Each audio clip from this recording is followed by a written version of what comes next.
Hello students, welcome to edu মন্ত্র। WBCS মেন্সে 2025-এ তোমাদের জন্য একটি নতুন বিষয় আসতে চলেছে, সেটা হলো বাংলার সংস্কৃতি এবং সাহিত্য, ঐতিহ্য এবং সংস্কৃতি। সরি, আমি ভুল বলেছি। তো বাংলার ঐতিহ্য এবং সংস্কৃতি। এখন এই বিষয়টা সম্পর্কে তোমাদের কাছে অনেকেরই হয়তো পারফেক্টলি কী কী থাকতে পারে তার কোনো ধারণা নেই। আমাদের কাছেও ঠিক খুব একটা ধারণা পরিষ্কার নয়। কেন বাংলার ঐতিহ্য এবং সংস্কৃতির মধ্যে কি কি বিষয় পড়তে পারে সেগুলো আমরা অনেকেই ঠিক বোধগম্য আমাদের হচ্ছে না। যারা 2025-এ WBCS পরীক্ষা দিতে চলেছ তাদের কাছে এই বিষয়টি একটা চাপের কারণ হয়ে দাঁড়াচ্ছে। অতএব আমি এক্ষেত্রে WBCS-এর মেন্সের ক্ষেত্রে এই বাংলার ঐতিহ্য এবং সংস্কৃতির ক্ষেত্রে একটা কথা ভেবেছি, সেটা হচ্ছে বাংলার যেগুলো নিজস্ব সম্পদ, সেটা চিত্রকলার ক্ষেত্রে হতে পারে, সঙ্গীতের ক্ষেত্রে হতে পারে, বা এরকম ধরনের সিনেমার ক্ষেত্রে হতে পারে। বাংলা সিনেমার কবে থেকে নবযুগ শুরু হলো, কিভাবে বাংলা সিনেমার পথ চলা শুরু হলো, বা বাংলার সাহিত্য এবং চিত্রকলার ক্ষেত্রে কি কি নতুনত্ব তৈরি হয়েছিল, কিভাবে তৈরি হয়েছিল এবং কারা কারা এ বিষয়ে পথিকৃৎ ছিলেন, এই বিষয়গুলি নিয়ে আমি এই ভিডিওতে আলোচনা করতে চলেছি। এর আগেও আমরা বেশ কিছু ভিডিওতে এই বিষয়গুলো নিয়ে আলোচনা করেছি।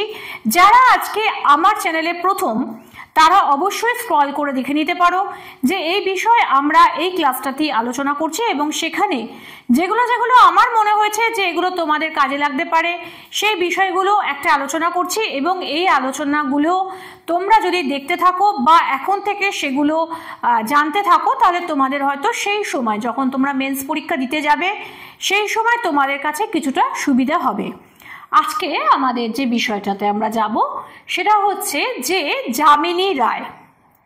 দেখো, যামিনী রায় সম্পর্কে তোমরা সকলেই অনেকেই শুনেছো এবং ইদানিংকালে এখন যামিনী রায়ের যে বিভিন্ন আঁকাগুলো সেগুলো বিভিন্ন জায়গাতে, যেমন ছবিতে বা আমাদের কাপড়ের প্রিন্টিংয়ের ওপরে আমরা এই যামিনী রায়ের পেন্টিংসগুলো পাচ্ছি। তো বেসিক্যালি যামিনী রায় সম্পর্কে আজকে আমাদের এই ক্লাসে আমরা আলোচনা করব। শিল্পী যামিনী রায় 1887 থেকে 1972, তার জন্ম থেকে মৃত্যুর টাইমিংটা হচ্ছে এইটা, 1887 থেকে 1972। তার অসামান্য দক্ষতায় ভারতীয় ঐতিহ্যপূর্ণ বিপুল সৃষ্টির সম্ভারকে বিশ্বের দরবারে সুপ্রতিষ্ঠিত করেছেন। তো ভারতীয় ঐতিহ্যের যে একটা আলাদা যে দিক রয়েছে, অর্থাৎ প্রাচ্যের, আমাদের দেখো দু রকমের আমাদের চিন্তাভাবনা হয়ে থাকে, একটা হচ্ছে প্রাচ্য, একটা হচ্ছে পাশ্চাত্য। তো প্রাচ্যের ক্ষেত্রে আমাদের ইন্ডিয়ান যে ব্যাপারটা, ইন্ডিয়ার সব কিছু, ইন্ডিয়ার শিল্প, ইন্ডিয়ান যে পেন্টিংস, এরকম ধরনের তার একটা কিন্তু ইন্ডিয়ান ফিলোসফি তো আছেই, সেগুলোর কিন্তু একটা আলাদা মাত্রা রয়েছে। তো এখানেও ঠিক তাই, যে ভারতীয় ঐতিহ্যপূর্ণ সৃষ্টির বিপুল সৃষ্টির সম্ভারকে বিশ্বের দরবারে সুপ্রতিষ্ঠিত করেছেন। এই প্রখ্যাত শিল্পীর আবির্ভাব ঘটে সুদূর বাঁকুড়ায়। তার অপরিসীম দক্ষতা এবং অসামান্য শিল্প প্রতিভার দ্বারা তিনি সমগ্র বিশ্বে সমাদৃত। কলকাতার বিশ্ববিদ্যালয়ে পাঠ নিয়ে শিল্প জীবনের পথ চলা শুরু করেন। পরবর্তী জীবনে আধুনিক শিল্পী রূপে ভূষিত হন। শিল্পী যামিনী রায়ের বাল্য জীবন, এটা একটু ভুল হয়েছে, বাল্য জীবন হয়ে গেছে, এটা জাস্ট লেখার সময় হয়তো কোনোভাবে মিস্টেক হয়েছে। বাল্য জীবনে অধিক সময় মূর্তি শিল্পীদের সঙ্গে অতিবাহিত হয়েছিল। অর্থাৎ তিনি যে সময়টা ছোট যখন ছিলেন তখন তিনি তার প্রথম শিক্ষাগুরু হিসেবে তিনি কাদের পেয়েছিলেন? মূর্তি শিল্পী, অর্থাৎ যারা মোটামুটি কুমোররা, যারা মূর্তি তৈরি করে, বিভিন্ন রকমের যে বিভিন্ন দেবদেবীর মূর্তিগুলো তৈরি করেন, এবং সেই তাদের সঙ্গে তার জীবনের বেশ কিছুটা সময় অতিবাহিত হয়েছিল। এই ছিল তার শিল্পের প্রতি আগ্রহের প্রথম সূত্রপাত। তার সূত্রপাতই হয়েছিল এদের সঙ্গে বাল্য জীবনে, এই ধরনের মানুষগুলো যারা কিন্তু ঠাকুর দেবতার মূর্তি করেন এবং সেখানে তারা কেমনভাবে ঠাকুরের একটা অবয়ব তৈরি করছেন, তাদের বসা, তাদের দাঁড়ানো, তাদের বিভিন্ন রকমের যে আঙ্গিকগুলো, সেই আঙ্গিকগুলোর সঙ্গে তার পরিচয় হয় এদের মাধ্যমে। 1903 খ্রিস্টাব্দে কলকাতার আর্ট কলেজে ভর্তি হয়ে চিত্রশিল্পের প্রতি তার আগ্রহের পরিধি বৃদ্ধি পায়। 1919 খ্রিস্টাব্দে তার উদ্যোগে এবং হেমচন্দ্র নাথ মজুমদারের নেতৃত্বে প্রতিষ্ঠিত হয় ইন্ডিয়ান একাডেমি অফ আর্টস পত্রিকায় অঙ্কিত বহু চিত্র তারই আগ্রহে প্রকাশিত হয়। 1934 খ্রিস্টাব্দে তার ছবি সর্বভারতীয় প্রদর্শনীতে প্রকাশিত হয় এবং ভাইসরয় কর্তৃক স্বর্ণ পদকের মাধ্যমে সম্মানিত হয়। তার মানে দেখো, বুঝতে পারছো যে 1903-এ তিনি প্রথম কলকাতার আর্ট কলেজে ভর্তি হলেন এবং চিত্রশিল্পের প্রতি তার আগ্রহের পরিধি বৃদ্ধি হয়। তখন কেন হচ্ছে? তখন তিনি তকমা পাচ্ছেন, অর্থাৎ তখন যে স্পেশালি আর্ট কীরকমভাবে হয়, আর্টের যে বিভিন্ন রূপগুলো এবং সেটাকে তার পরিপ্রেক্ষিত, তার ছবি, তার কেমন কিভাবে কি করতে হয়, তার কালার, এগুলো সম্পর্কে তার ধারণাটা আরও অনেক বেশি বৃদ্ধি পাচ্ছে। তারপরে তিনি কি করছেন যে 1919-এ তার উদ্যোগে এবং হেমচন্দ্র নাথ মজুমদারের নেতৃত্বে প্রতিষ্ঠিত হয় ইন্ডিয়ান একাডেমি অফ আর্টস পত্রিকায় তাদের অঙ্কিত বহু চিত্র প্রকাশিত হয় এবং 1934-এ তার ছবি সর্বভারতীয় প্রদর্শনীতে প্রকাশিত হয় এবং ভাইসরয় কর্তৃক স্বর্ণ পদকের মাধ্যমে সম্মানিত হয়। আমাদের WBCS এর শুধু অপশনাল বেঙ্গলির ক্লাস কিন্তু চলছে এবং যেটা অনলাইন এবং অফলাইন দুরকমই হতে পারে। এছাড়াও WBCS এর বিভিন্ন ব্যাচে যারা 2024 বা 2025-এ যারা ভর্তি হতে চাইছো বা ক্র্যাক করতে চাইছো, তাদের জন্য কিন্তু বিভিন্ন ব্যাচে ভর্তি রয়েছে।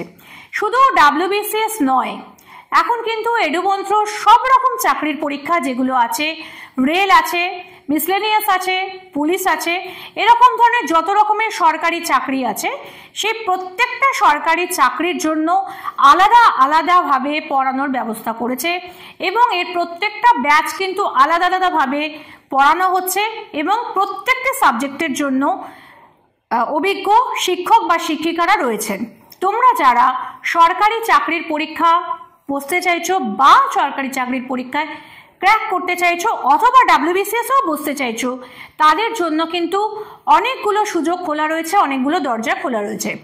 যারা মনে করছো শুধুমাত্র BCS পড়বো না, তার সাথে অন্য পরীক্ষা করব, অথবা যারা মনে করছো যে অন্যান্য পরীক্ষার সঙ্গে আমি কি আদপেও WBCS পারবো, তারা দ্বিধা করো না, এক্ষুনি তোমরা স্ক্রিনে দেওয়া নাম্বারে যোগাযোগ করো। আমাদের এক্সিকিউটিভসরা আছেন এই বিষয়ে তোমাদের সহযোগিতা করবেন এবং একটা দিনও সময় নষ্ট না করে অবশ্যই যোগাযোগ করো আমাদের এডুমন্ত্রে, কারণ আমরা কিন্তু তোমাদের সাফল্যের পথে এগিয়ে দেওয়ার জন্য তৈরি হয়ে আছি। তোমরা আমাদের সঙ্গে কোঅপারেশন করলে এগিয়ে যেতে পারবে আরও বেটার ফিউচারের জন্য। চলো চলে আসি নেক্সট আমাদের ক্লাসে। পড়াচ্ছিলাম যামিনী রায়। তো 1887 খ্রিস্টাব্দে 11 এপ্রিল বাঁকুড়া জেলার বেলিয়াতোর গ্রামের এক মধ্যবিত্ত পরিবারে যামিনী রায়ের জন্ম হয়। দেখো, আমরা যখন যামিনী রায়ের ক্ষেত্রে কথা পড়ব বা নন্দলাল বোসের কথা পড়ব বা রামকিঙ্কর বেইজের কথা পড়ব, এই যে দিকপাল চিত্রশিল্পীরা, এদের ক্ষেত্রে একটা জিনিস কিন্তু খুব কমন, সেটা হচ্ছে কি যে এরা প্রত্যেকেই কিন্তু খুব ছোটবেলাতে তারা কিন্তু অনেকেই কিন্তু নিজের থেকে একটা আগ্রহবোধ করেছিলেন আঁকাঝোঁকার ক্ষেত্রে এবং এদের অনেকের ক্ষেত্রেই আমরা দেখব যে প্রথম শিক্ষাগুরু হিসেবে নাম উঠে এসেছে খুব সাধারণ কুমোরদের, যারা কিনা ঠাকুর তৈরি করেন বা মূর্তি শিল্পীদের, এরা ঠাকুর তৈরি করেন। এদের অনেকের কাছে কিন্তু এদের বেসিক যে শেখাটা সেই শেখাটা হয়েছিল এবং এরা অনেকেই কিন্তু খুব সাধারণ অত্যন্ত প্রত্যন্ত গ্রামে জন্মগ্রহণ করেছেন। যেমন ধরো যামিনী রায়ের ক্ষেত্রে যদি আমরা ধরি, তাহলে দেখো 1887 খ্রিস্টাব্দের 11 এপ্রিল বাঁকুড়া জেলার বেলিয়াতোর গ্রামের মধ্যবিত্ত পরিবারে যামিনী রায়ের জন্ম হয়। তার পিতা কিন্তু রামরতন রায় একজন শৌখিন শিল্পী ছিলেন, অর্থাৎ এখানে তার ক্ষেত্রে একটুখানি তিনি সুবিধা পেয়েছিলেন, যেটা হচ্ছে তিনি তার পিতা রামরতন রায় একজন শৌখিন শিল্পী ছিলেন। যামিনী রায়ের ওপর মূলত তার পিতা এবং বেলিয়াতোরের নিসর্গ জীবনের গভীর প্রভাব লক্ষ্য করা যায়। অর্থাৎ তার বাবা যে বিভিন্ন রকমের যে কাজ করতেন, শৌখিন শিল্পী ছিলেন, অর্থাৎ তিনি বিভিন্ন ঘরে বসে হয়তো বিভিন্ন জিনিস তৈরি করতেন, সেগুলো তার উপরে তার ছোটবেলায় তার শৈশবকালে তার উপর প্রভাব বিস্তার করেছিল। এবং শুধু তাই নয়, বেলিয়াতোরের নিসর্গ জীবনের গভীর প্রভাব তার উপর লক্ষ্য করা যায়। 1906 থেকে 1914 খ্রিস্টাব্দ পর্যন্ত তিনি গভর্নমেন্ট আর্ট স্কুলে শিক্ষা গ্রহণ করেন। ফাইন আর্টস বিভাগে ইউরোপীয় একাডেমিক রীতি চিত্রবিদ্যা শেখেন। 1918-19 সালে তার ছবি ইন্ডিয়ান ফাইন আর্টের পত্রিকায় প্রকাশিত হতে থাকে। গ্রাম বাংলার নিসর্গ চিত্র, অধিবাসী জীবন এবং জীবিকা, ধর্মীয় সাম্প্রদায়িকতা ও ধর্মকানে নির্ভর ছবি আর পটচিত্র অঙ্কনে তিনি ছিলেন অনবদ্য। অর্থাৎ তার যে বিষয়গুলো আছে সেই বিষয়গুলো হচ্ছে কি কি, যে দেখো গ্রাম বাংলার নিসর্গ চিত্র, অধিবাসী জীবন, আদিবাসী জীবন এবং জীবিকা। আদিবাসীদের নিজস্ব কিছু জীবন এবং জীবিকা থাকে, তাদের জীবন যাত্রাটা অন্যরকম হয়, একসঙ্গে থাকা, একসঙ্গে শিকারে যাওয়া বা এরকম ধরনের তাদের যে ট্রাইবাল যে বিভিন্ন রকমের যে বিষয়গুলো সেগুলো থাকে। এছাড়া তাদের জীবিকা, ধর্মীয় সাম্প্রদায়িকতা এবং ধর্মখানি নির্ভর ছবি আর পটচিত্র অঙ্কনে তিনি ছিলেন অনবদ্য। যামিনী রায়ের অঙ্কিত ছবিগুলি সমতল রঙে আঁকা, এটা হচ্ছে তার বৈশিষ্ট্য। প্রত্যেকজন যে যারা যারা আমরা ছবির চিত্রবিদ্যার ক্ষেত্রে যাদের নাম করলাম, যেমন যামিনী রায়, নন্দলাল বসু, অবনীন্দ্রনাথ ঠাকুর, রবীন্দ্রনাথ ঠাকুর, এদের প্রত্যেকেরই কিন্তু আঁকার একটা বিশেষত্ব, আলাদা আলাদা বিশেষত্ব রয়েছে। ঠিক তেমনিভাবে যে যামিনী রায়ের যে অঙ্কিত ছবিগুলো সেগুলোরও একটা বিশেষত্ব রয়েছে, সেটা হচ্ছে কি সমতল রঙে আঁকা। বিচিত্র মানুষজন, পশু পাখির অবস্থান পূর্ণ পট জুড়ে, লীলায়িত সচ্ছল স্থল তাদের শরীরের বহির্রেখা। সমতল ব্যাকগ্রাউন্ডে দেখা যায় ছোট বড় অলঙ্করণ। তার ছবির বিষয় ছিল রামায়ণ এবং মহাভারতের নারী পুরুষ, যীশু খ্রিস্ট, আদিবাসী সমাজ, পশু পাখি ইত্যাদি। তাহলে দেখো তার এটা কিন্তু স্পেশালিটি, অর্থাৎ যামিনী রায়ের যে ছবিগুলোর যে বৈশিষ্ট্য সেগুলো হচ্ছে এগুলো। এই বৈশিষ্ট্যগুলোর মধ্যে কি কি আছে? এই বৈশিষ্ট্যগুলোর মধ্যে রয়েছে, প্রথম কথা ছবিগুলো হচ্ছে সমতল রঙে আঁকা, 1 নম্বর পয়েন্ট। 2 নম্বর পয়েন্ট হচ্ছে তার বিষয়গুলো কি কি, বিচিত্র ধরনের মানুষজন, কে মাথাটা মোচকা নিয়ে যাচ্ছে, কে হয়তো ধুতিটাকে মালকোচা মেরে পড়েছে সেরকম কিছু আছে, এরকম ধরনের বিচিত্র মানুষজন আছে। পশু পাখির অবস্থান হচ্ছে তার পূর্ণ পট জুড়ে, অর্থাৎ ছবিটা তিনি যার উপরে আঁকছেন, যে বেসটার উপর আঁকছেন, সেই পূর্ণ পট জুড়ে এই ধরনের জিনিসগুলো তার বৈশিষ্ট্য হিসেবে উঠে এসছে। আর হচ্ছে কি লীলায়িত সচ্ছল স্থল তাদের শরীরের বহির্রেখা, অর্থাৎ তারা যেভাবে যাচ্ছে তাদের যে চলার যে ছন্দটা, রিদমটা, সেই রিদমটা কিন্তু তার ছবির মধ্যে ফুটে উঠেছে। সমতল ব্যাকগ্রাউন্ডে দেখা যায় ছোট বড় অলঙ্করণ। এছাড়া ছোট ছোট সমতল, যেহেতু ব্যাকগ্রাউন্ডটা পুরো সমতল, সেখানে কিন্তু নানান ধরনের অলঙ্করণ দেখা যায়, ছোটখাটো গাছ বা এরকম ধরনের অলঙ্করণ দেখা যায়। আর হচ্ছে কি তার ছবির বিষয় ছিল কি, ছবির বিষয়গুলোকে তিনি কোথা থেকে নিয়েছিলেন? রামায়ণ এবং মহাভারতের নারী ও পুরুষ, যীশু খ্রিস্ট, আদিবাসী সমাজ, পশু পাখি ইত্যাদি থেকে। এবারে যামিনী রায় চিত্রশিল্পের অন্তরালে মূল বক্তব্যকে ব্যঞ্জিত আকারে প্রকাশের কথা বলেছেন। এটি চিত্রশিল্পের মৌলিক ধর্ম বা মূল কথা বলে তিনি মনে করতেন। অর্থাৎ তিনি ছবিটা এঁকে দিলেন, তার মতন করে তার ভাবনাকে তিনি ছবির মধ্যে ব্যক্ত করলেন। বাকি যে কথাটা সেটা তিনি দর্শকের ওপর ছেড়ে দিলেন, তারা বুঝে নেবে। অর্থাৎ এই কথাটাই তিনি বলতে চাইছেন যে মূল বক্তব্যকে ব্যঞ্জিত আকারে প্রকাশের কথা বলেছেন। যে একজন একটা ছবি, যে কোনো ছবি, একটা বক উঠছে কি একটা পাখি উঠছে, এই ওড়ার মধ্যে যে বৈশিষ্ট্যটা তিনি ব্যঞ্জিত আকারে ছবির মধ্যে প্রকাশ করলেন এবং বাকি অংশটা দর্শক বুঝে নেবে, এটাই হচ্ছে তিনি ছবির মূল কথা বলে মনে করতেন। অর্থাৎ পুরোটাই যিনি আঁকবেন চিত্রকর তিনি বলবেন না, বাকিটা যারা দর্শক তারা বুঝে নেবে। যামিনী রায় একদিকে যেমন পটুয়াদের অঙ্কন শৈলীর দ্বারা বিশেষভাবে প্রভাবিত হন, তেমনি অন্যদিকে ফরাসি চিত্রধারার বিশেষ গোষ্ঠীর সরলরেখা শৈলীর প্রতি আকৃষ্ট হন। অর্থাৎ দু রকমের শৈলী তিনি একসাথে মিশিয়েছিলেন। একটা হচ্ছে সাধারণ যে পটুয়াদের যে ছবিগুলো ছিল, সেই পটুয়াদের যে সমতল যে চিত্র সেগুলো, এবং তার সঙ্গে ফরাসি শিল্পরীতির একটি স্পেশালাইজেশন, যেটা হচ্ছে যে সরল রেখা, তার উপরে এই দুটোর শৈলীর প্রতি তিনি আকৃষ্ট হয়েছিলেন। যদিও তিনি শেষের দিকে পাশ্চাত্য রীতিকে বর্জন করেন এবং ভারতীয় চিত্রশিল্পের ধারাকে গুরুত্ব দেন। বাঙালির চেনা মানুষগুলি তাঁর তুলির টানে ভিন্ন মাত্রা লাভ করেছে। প্রত্যেকের রূপবৈচিত্র্য ভিন্ন ভিন্ন, যেন এক একটি জীবন্ত টাইপ চরিত্র। অর্থাৎ যে মানুষটা হাঁটুরে, সে হচ্ছে টাইপ চরিত্র, হাঁটুরে মানে অর্থাৎ সব হাঁটুরেদের মধ্যে মোটামুটি এই বৈশিষ্ট্যটা আমরা লক্ষ্য করব এই ধরনের। বা অথবা যিনি মাছ বিক্রি করেন, মাছুলি কোনো মহিলা, তিনি মাছ বিক্রি করতে যাচ্ছেন, তো তার চেহারার মধ্যে এই টাইপ চরিত্র যে সমস্ত মাছওয়ালাদের মধ্যে একটা স্পেশালিটি ফুটে উঠেছে। তো এগুলো আমরা দেখে নিই যে সাধারণভাবে দেখো আমরা যখন কোনো ট্রেনে উঠি বা বাসে উঠি, যখন বেলার দিক করে হয়তো, তখন আমরা দেখি যে অনেক মানুষজন যারা হয়তো বাজার সেরে বাজারে জিনিসপত্র বিক্রি করে তারা তাদের বাড়ির দিকে রওনা দিচ্ছেন, তাদের মধ্যে কিছু স্পেশালিটি লক্ষ্য করা যায়।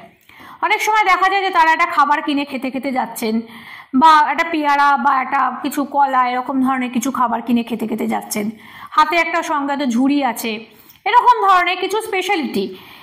এই স্পেশালিটি যে চরিত্রগুলো, এগুলো সমস্ত যত রকমের এই ধরনের মানুষের সবার মধ্যে তুমি এগুলো পেয়ে থাকবে।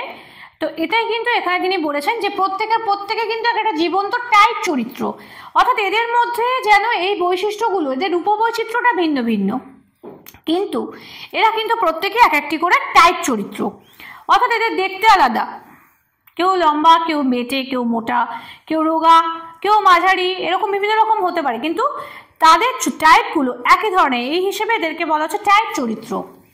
যামিনী রায় তুলির টানে রেখার জালে রঙের বৈচিত্র্যের সমস্ত চরিত্রগুলি যেন প্রাণময় হয়ে উঠেছে, এবং এরা প্রত্যেকেই যেন এই তুলির টানে প্রাণ পেয়েছে, অর্থাৎ ছবিগুলো দেখলে যেন আমাদের মনে হয় যে আমরা এই মানুষগুলোকে চোখের সামনেই দেখতে পাচ্ছি।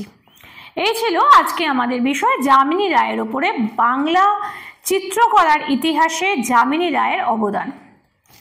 যারা আজকে আমার ভিডিও প্রথম দেখছো তারা চাইলে স্ক্রল করে দেখতে পারো, আমি এই বিষয়ে আরও অনেকগুলি ভিডিও দিয়েছি, এবং যারা নতুন নও তারা বা যারা নতুন তারা প্রত্যেকে কিন্তু লাইক করো, যারা বন্ধুরা একসাথে পড়াশোনা করছো তাদের মধ্যে শেয়ার করো, এবং যে কোনো প্রশ্ন থাকলে কমেন্ট করতে ভুলো না।